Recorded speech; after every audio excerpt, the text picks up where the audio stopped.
is ended. The Atari 8-bit podcast.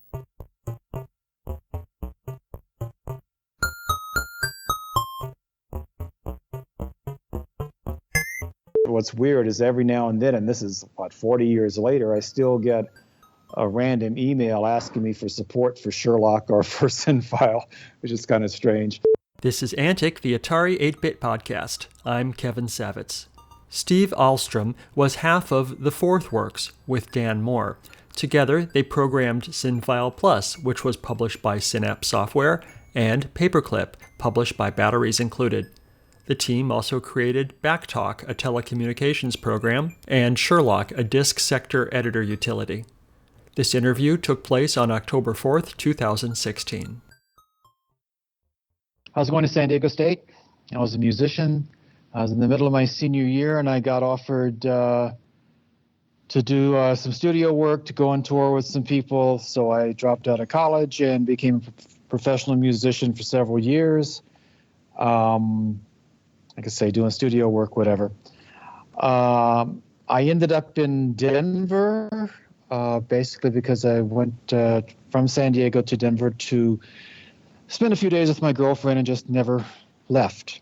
We got married later on that year, and I just got an interest in computers. Sold one of my favorite guitars to buy my first computer, which was an Atari 800. And I got it basically for playing games, but after about a month or so, it became boring, and the game became what I could make the computer do for me. You know, How do I control the machine instead of the machine controlling me type thing. Right. All right. So were you doing things in BASIC, or did you dive assembly language, or what were you doing? I was doing things in BASIC. I was buying the computer magazines at the time and typing in the basic source code and that sort of thing.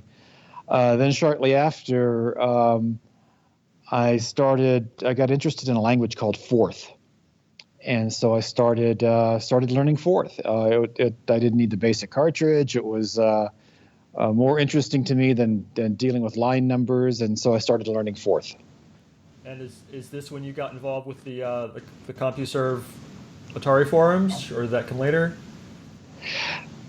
No, that was about the same time. I was looking around for more info about the Atari, whatever I could find, users, whatever. And I discovered the CompuServe SIG Atari forum that Ron Lux was running, and I became pretty active on that forum. And he asked me if I would like to be one of his assistants in exchange for free time online. And at that time, obviously, CompuServe was very expensive per hour, so I said, "Sure, I'd love free time." Sure. Nice. So, how did you end up at Synapse? Well, there were a lot of Atari users online, and I just made. Let me back up just a little bit. During the Fourth stuff, I was going to Atari User Club meetings in Denver, and ran into this kid who was a few years younger than me, who was also interested in Fourth, and I showed him a disk utility that I had created. I called it Sherlock, and I had written it in Forth, and he looked at it and he liked it. He wanted to add to it, so he took the source code and added some to it, and I changed some of my code. Anyway, we pretty much collaborated on that. And then because of the Atari forums, we came across Gary Yost, who was with Antic Magazine at the time. And I showed it to Gary. He liked it. He said, "Hey, we want to publish this under the Antic software label." So we did that. And then because of that, somebody from Synapse was actually online in the message base, being pretty active. And right offhand, I don't remember who it was. But they said, "Hey, we have this project that we want to do, and we want to do it in Forth. Would you guys be interested?" And I said, "Sure, what is it?" And so they were talking about SynFile Plus. And we said, "You want to do it in Forth?" And they said, "Yeah, we think it's probably a little bit easier to copy protect if we do it in Forth." And so Dan and I formed a company called Forth Works Inc. It was a C corporation. and we started working on SynFile Plus. After a few months, we had done a lot of stuff, but Synapse said, hey, we need to push this further along. So they brought us out to Berkeley and set us up at a hotel in Berkeley for, I don't remember, but something like 4 or 5 months. Give us a car, so we went to the Synapse offices on a daily basis, that sort of thing, until it was finally published. So originally you were doing it kind of freelance on your own, and then they wanted you closer to the home base? We get together. I mean, we decided which parts one or the other was going to do. Then we get together, every other day and compare notes and do some pair programming.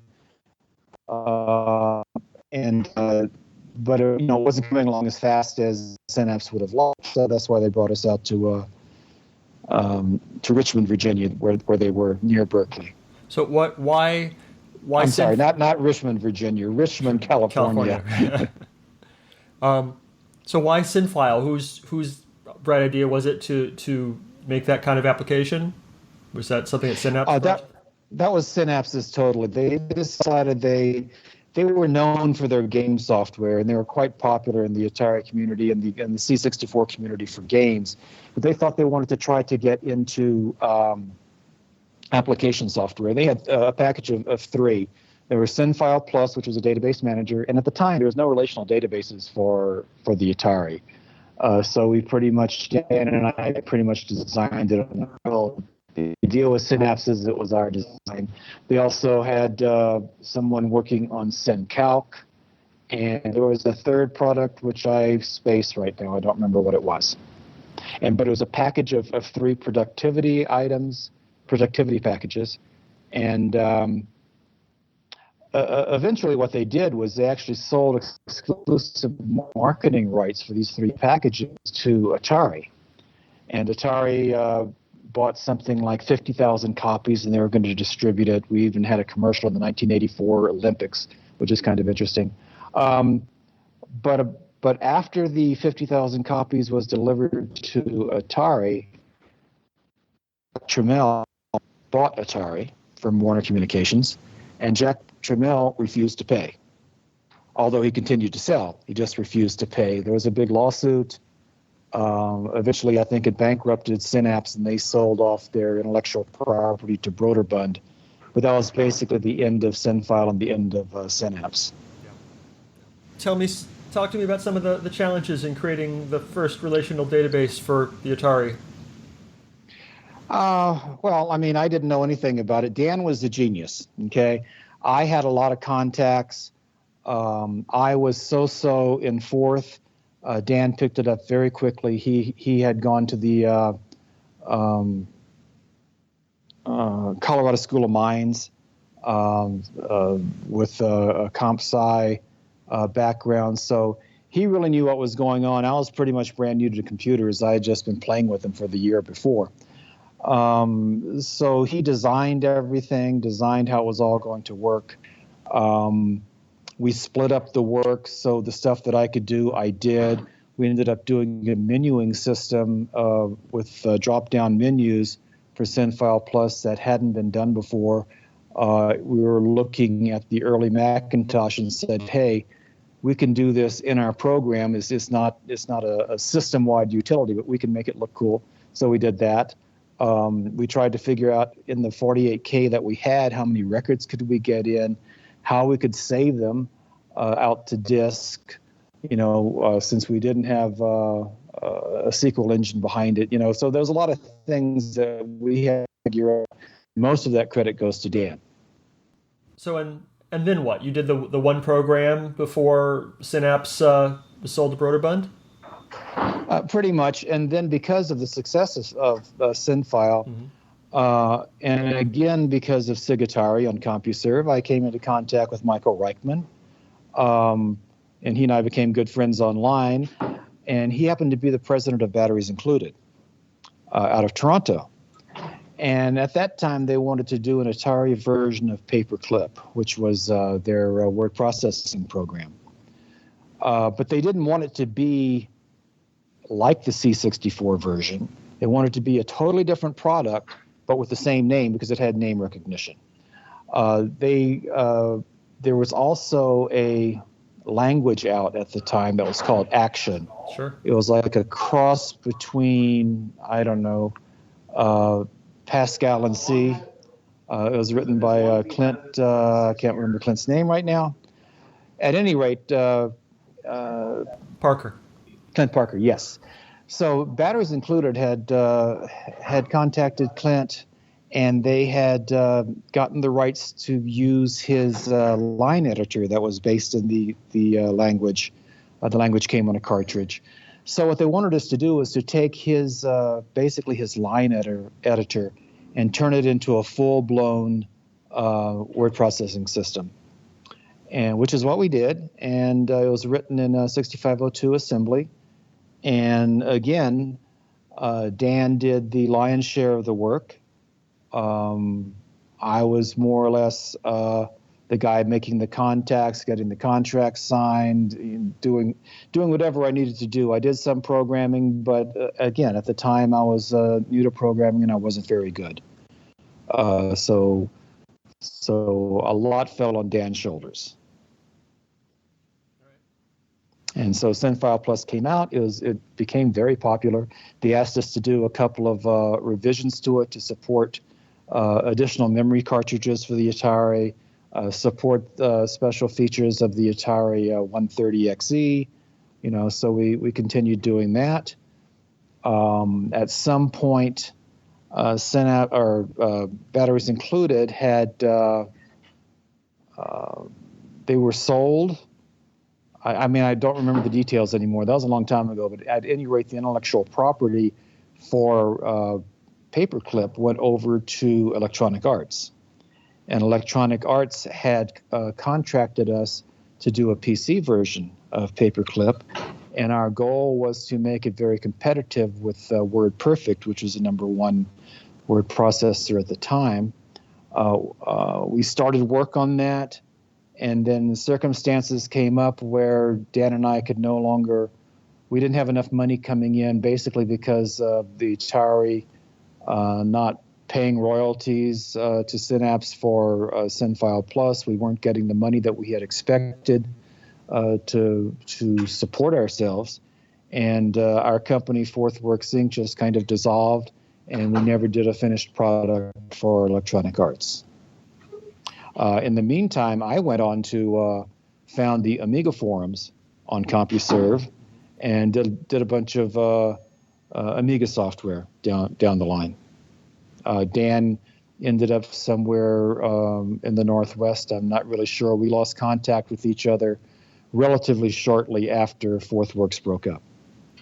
So there's a question that was sent to me by an Atari guy in Germany. He said there were two versions of SynCalc, 1983 and 1985, and the 1985 one had access to extra memory, 128K, but this version seems to be lost to the sands of time. Wondering if any chance that you have a copy and or the source code. To SynCalc? To anything really, but this particular question was about SynCalc, yeah. No, I don't. I've got an original seal or shrink wrapped copy of SynFile somewhere. SynCalc was written by a Synapse employee. I believe his first name was Mike. I don't remember his last name. We worked together in adjoining offices there in Richmond. But I really don't know much about it. After SynFile was released, Dan and I came back to Denver, and then the Synapse folks asked us to do a second edition to update for additional memory and for the 130. I'm sure they asked the same thing of Mike to do that with SynFile or SynCalc, but no, that source code for SynFile anyway has long gone away. It was written in Pink Noise 4th, which never really took off hugely. So yeah, I have no idea what happened to the source code. Maybe Dan might have a copy. All right. So you also wrote with Dan again the telecom program called BackTalk, which was published by Yes. Antic, and then the Sherlock thing that you mentioned before, The version I Right. saw advertised was with enhanced density support for the Atari 1050. That must Right. So tell me about that. Did those sell very well? Was it more of a fun project or income producing or what? No, it wasn't income producing at all. BackTalk was just a fun project because back in those days there was no like X modem or Z modem libraries. You had to write it from scratch. So I was wondering how that was done. With BackTalk, I worked with a friend of mine who's actually a Denver policeman who was interested in programming. So he and I got together and wrote BackTalk. His name was Don Curtis. And I was going to just put it out there for free. And Antic said, "Hey, we'll take it." And I said, "Cool."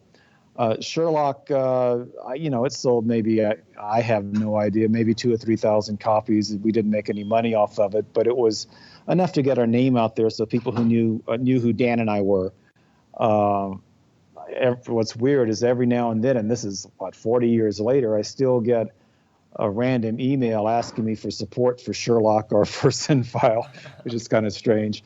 But and then I wrote a program called Autopilot, which was basically a program to go into CompuServe and to grab all your messages, to grab your downloads, to do all that kind of stuff so you can get online and offline quickly, and then offline read and set up downloads and all that sort of stuff. And I sold that through shareware and through CompuServe only, and that did very well. Over 3 or 4 years, it probably sold in the order of 5,000 copies, which was great for the limited user base that CompuServe had. Right. CompuServe users who are also Atari 8-bit users. And Amiga users, right. You moved on to the Amiga and did amazing things there. Why the Amiga? The Amiga was basically because it was Jay Miner who had developed the chipset for the graphics chipset for the Atari, and he did the same thing for the Amiga. So to me, it was like the spiritual successor to the Atari. And I realized in hindsight that I made some bad choices. I mean, when I got the Atari, I probably should have gone Apple. When I got the Amiga, I probably should have gone PC because they didn't have very long lives. But again, the Amiga was the spiritual successor to the Atari, so that's why I went that direction. What do you do today? Today, I'm a enterprise Java developer. Currently work for Pacific Metrics, who is owned by ACT, which is the Scholastic testing people. But I've worked in all sorts of industries since then. I've worked in the television industry, in the cable TV industry, in finance, and in gas and oil. I tend to move around a lot because I get bored easily, and if I stay in one place too long, my skills get stale. I'm always wanting to learn new stuff. So every 2 or 3 years, I've been changing jobs only so I can learn more stuff and keep my skills up and learn the latest technologies. Cool. Speaking of latest technologies, do you still have your Atari computer? I still have my Atari 8-bit computer. I have no idea how to turn it on anymore because it has a 128K RAM card in there, and I don't know how to boot it. But I still have it. I don't have any of my Amigas, but I still have my first Atari 800. Nice. Cool. And I've also become a big Mac fanboy now. So. Yeah. All right. So what haven't I asked you about that time that I should have? Oh, I don't know. Like I say, Synapse brought Dan and I out to California for 4 or 5 months. We had a great time. There were a lot of, we discovered San Francisco and a lot of the things that San Francisco had to offer, and Sausalito and the wine country, and so we really had a great time. Even though we were probably putting in 12 hours a day trying to get SynFile Plus done,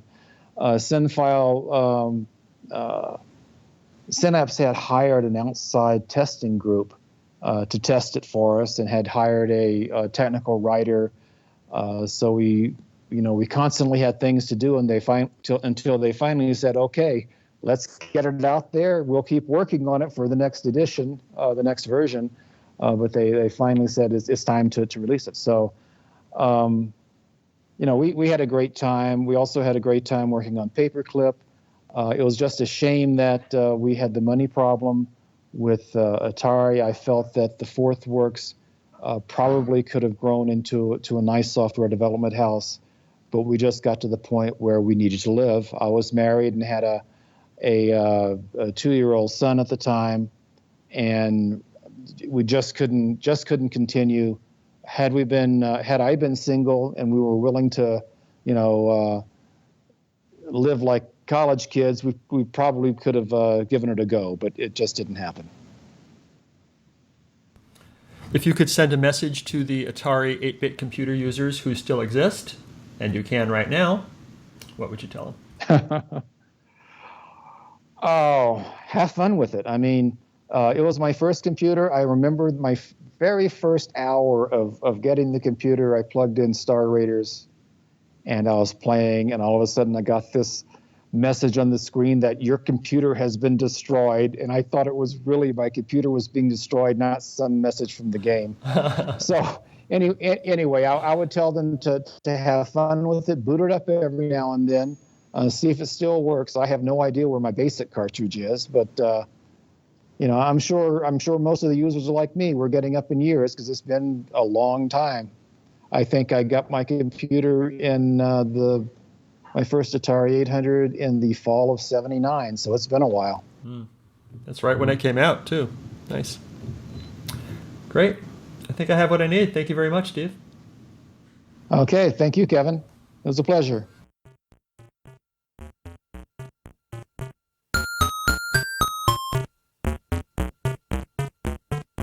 If you enjoy these interviews and would like to contribute something, I encourage you instead to donate to one of our favorite organizations, the Internet Archive, at archive.org. The Internet Archive is a nonprofit digital library with the stated mission of universal access to all knowledge. They've done incredible things to preserve computer history, including hosting thousands of programs in an in-browser Atari emulator, creating the Wayback Machine, and offering full-page scans of countless Atari computer books and magazines. Make your tax-deductible contribution at archive.org/donate.